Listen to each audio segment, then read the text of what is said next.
অন্যের ভালো দেখতে পারে না ব্রাজিলের ভক্তরা। এ কারণে আর্জেন্টিনা জিতলে অজুহাত খুঁজে তারা। সুইজারল্যান্ডের বিপক্ষে ম্যাচের দিনেও রেফারি দোষ খুঁজতে থাকে। পায়ে বল লাগেনি সুইস ফুটবলার ব্রেল অ্যাম্বলোর, তারপরও পড়ে যাওয়ার অভিনয়। ভিআরের চোখ ফাঁকি দিতে পারেনি, শেষ পর্যন্ত দেখানো হলো লাল কার্ড। এখানেও নাকি রেফারির দোষ খুঁজে পায় তারা।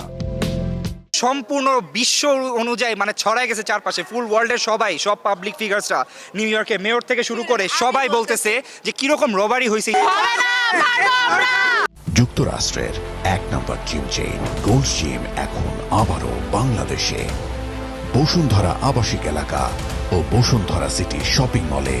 সুইজারল্যান্ডের বিপক্ষে আর দেখায় কখনোই হারেনি মেসিরা। 6 জয়ের বিপরীতে ড্র 2টি। তারপরও আর্জেন্টিনার প্রাণভোমরা মেসির মতে ম্যাচটি ছিল বেশ কঠিন।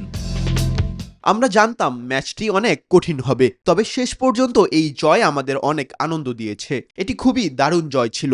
আমাদের জন্য এই ধাপটি পার হওয়া খুব গুরুত্বপূর্ণ ছিল। সামনে যা আসছে তার আগে কিছু সময় শান্তিতে কাটানোর সুযোগ পাওয়া গেল। আর্জেন্টিনার কোচ জানান, সুইজারল্যান্ডের বিপক্ষে কষ্ট করে জিততে হয়েছে তাদের। আমাদের অনেক কষ্ট করতে হয়েছে।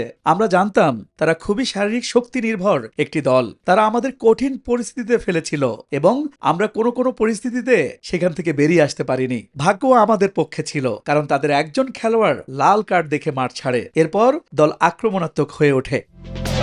এদিকে বিশ্বকাপের সেমিফাইনালেও এক ইতিহাস। প্রথমবারের মতো ফিফার র্যাঙ্কিংয়ের শীর্ষ 4 দল সেমির মঞ্চে জায়গা করে নিয়েছে।